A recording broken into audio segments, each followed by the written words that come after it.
વિકાસ, પ્રગતિ અને પવિત્રતા. દીપમાલા ન્યૂઝ. નમસ્કાર. ધ એચબી કાપડિયા હાઈસ્કૂલનો નવરસ વાર્ષિક મહોત્સવ યોજાયો. એચબી કાપડિયા ન્યૂ હાઈસ્કૂલ સત્રા બ્રાન્ચ અને ઇફકો બ્રાન્ચનો વાર્ષિક મહોત્સવ કલોલમાં આવેલ ભારત માતા ટાઉન હોલ ખાતે ઉજવવામાં આવ્યો હતો. આ કાર્યક્રમની શરૂઆત ગણેશ વંદનાથી કરવામાં આવી. કાર્યક્રમમાં ત્યારબાદ આવેલ સર્વે મહેમાનો દ્વારા દીપ પ્રાગટ્ય કરવામાં આવ્યું. ત્યારબાદ આવેલ સર્વે મહેમાનોને સંસ્થા તરફથી સ્વાગત કરવામાં આવ્યું હતું.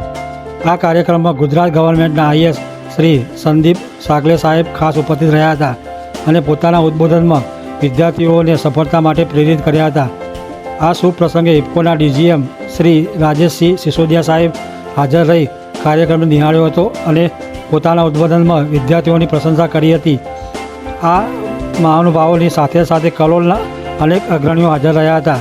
આ કાર્યક્રમમાં નર્સરી અને કેજીના નાના ભૂલકાઓએ અનેક વિધિ પ્રોગ્રામોમાં સાથે મહાદેવ અને મા ભવાનીને લગતા કાર્યક્રમો તથા શ્રી કૃષ્ણના જીવન દર્શન જેવા અનેકવિધ કાર્યક્રમો વિદ્યાર્થીઓ દ્વારા રજૂ કરવામાં આવ્યા હતા.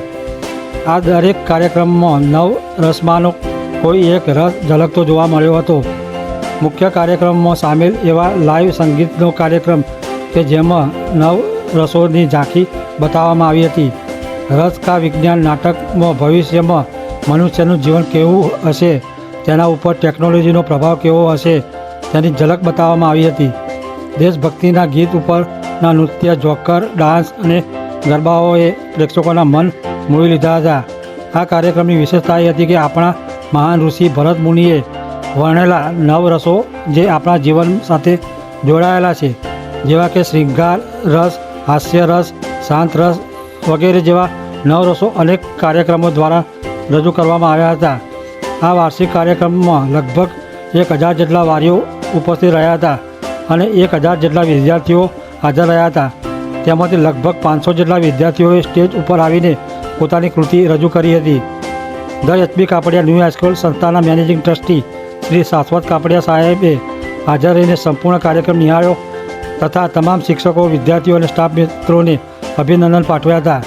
પ્રિન્સિપલ મેડમ પોતાના ઉદ્બોધનમાં કાર્યરત દરેક શિક્ષકો, સ્ટાફ મિત્રો તથા વિદ્યાર્થીઓનો આભાર વ્યક્ત કર્યો હતો અને વિદ્યાર્થીઓની ઉજળા ભવિષ્ય માટે શુભકામનાઓ પાઠવી હતી. આ કાર્યક્રમના અંતે પધારેલ સર્વે પ્રેક્ષકો માટે કલોલમાં આવેલ વિશ્વકર્મા હોલમાં સ્વરૂચિ ભોજનનું પણ આયોજન કરવામાં આવ્યું હતું. દીપમાલા ન્યૂઝ, કલોલ.